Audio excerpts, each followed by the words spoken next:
politics to be had, and a lot of just regular discussion as well.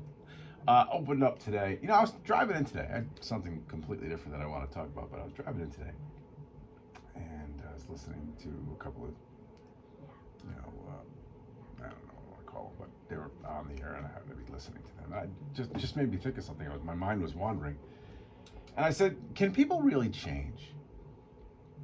Like, can the core of somebody's being change? Can you become something that you were not born to be?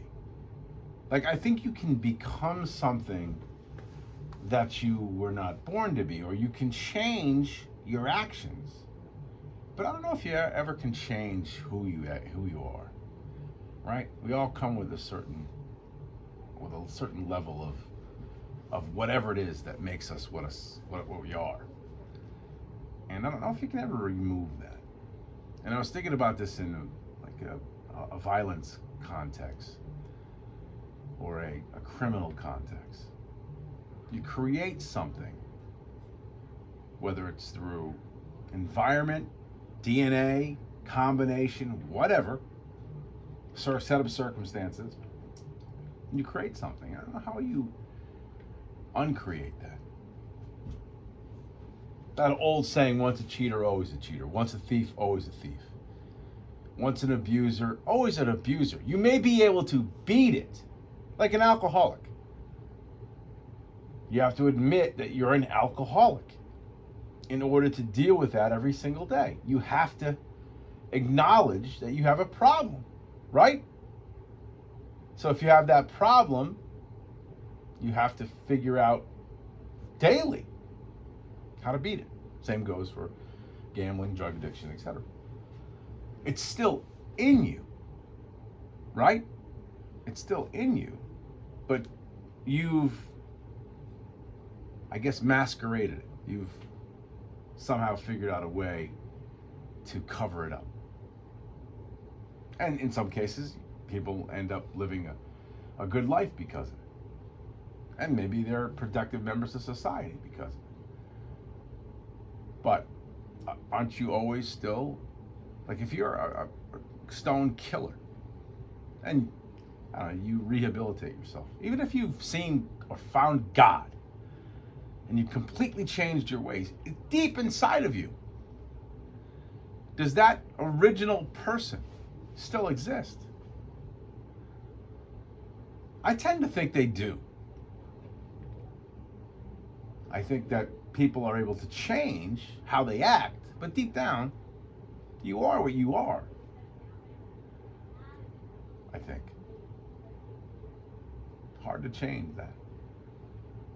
Even if you reinvent yourself, like I said, even if you spend a lot of time in classes, or even become a counselor yourself, or whatever it is that you do to fix the rights that you, or the wrongs that you have committed in your life,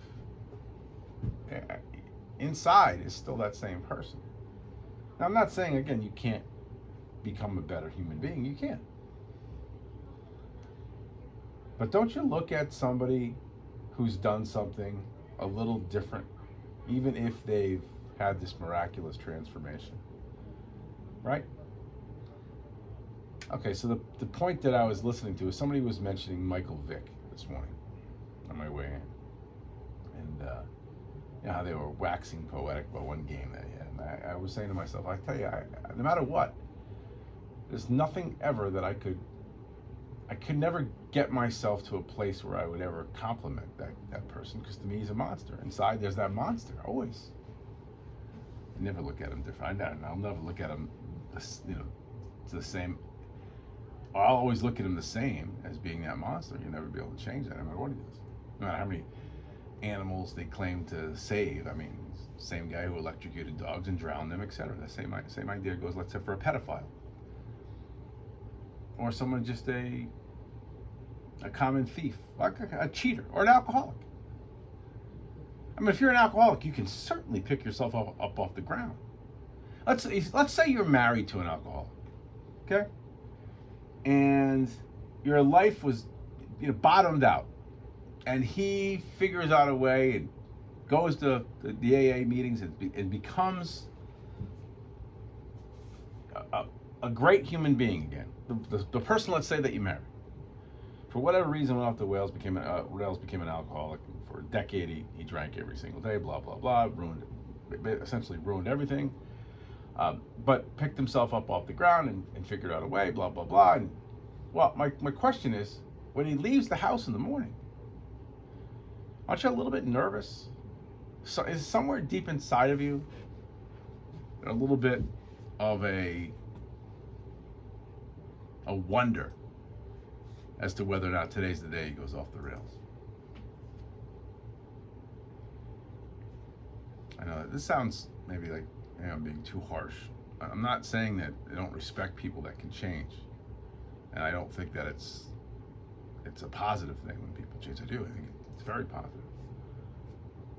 I think people who are given second and third chances sometimes and are able to do wonderful things with those second and third chances, those people need to be commended and celebrated for sure. But like inside, those people are still what made them tick, I think, originally. I mean, you learn. There's certain things are different, like indiscretions of youth maybe don't fall into that category. You know, doing something stupid, running over mailboxes or smashing mailboxes, or who knows, getting in dopey bar fights, or whatever you think kids end up doing, they do, and they grow out of that, grow and get mature and learn, and then they'll go back and do that again. But the people that are like a stone killer, you think that person ever really rehabilitates? It's like a serial killer. Does they ever rehabilitate a serial killer? Probably not, no. Or a pedophile? Someone who is thirsty for young children? You fix that person? I don't think you can. Or somebody who's just dishonest all the time. Right? You've run across those people in your life. Somebody who just lies all the time. And they don't have to, and they do it anyway. That's just what they are. That's their nature. Or somebody who's just about money, about getting an edge. Doesn't have a lot of friends. All they look at is the tablet at the end of the day. Who has the most money? That's the winner. Or there are people probably on the other side of the aisle too. I mean, there are really people that are wonderful people. People who just do things for other human beings, animals, etc. That's ingrained in them. That'll always be in them. Even if something bad happens, that will surface. So I don't want this to sound completely negative, but I look at things more probably, sadly, negative first, and then try to creep my way to the positive, if that makes any sense. But does somebody like a Michael Vick, can he ever change? I don't think so. Like, they can put makeup on that pig forever, and it's still going to be a pig to me. Never going to fix that. I'm never going to see that the same way. Same goes if somebody cheats. And I keep going back to that because it seems like that's the one that's the most easily relatable maybe to some folks. And you may be able to get over it in a relationship, you may be able to get over it and go on and lead a good life. But when you put your head down on the pillow at night, your mind's got to wander. Is she still doing that? Is he still doing that? Where did he go today? He said he was here, but he wasn't there. Where was he? Right? And then that person who was the cheater, are their eyes always wandering? Probably. Or the person that steals from your business, the bartender that takes a few bucks here and there. And you catch him, you give him a second chance. Don't you think, or every single time that you think, oh, it was a late night, maybe the bartender stole from me again. Maybe they did. They probably did. So, I don't know. I guess my question is, do you think people can really change? And when I mean really change, I mean change, like completely, and never think about the things that they had done. In other words, never wonder about what it would be like to do X, Y, and Z.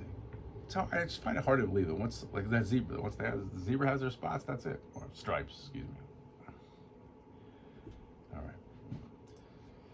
We'll take our first break and we'll come back And we're going to talk about Joe Biden next.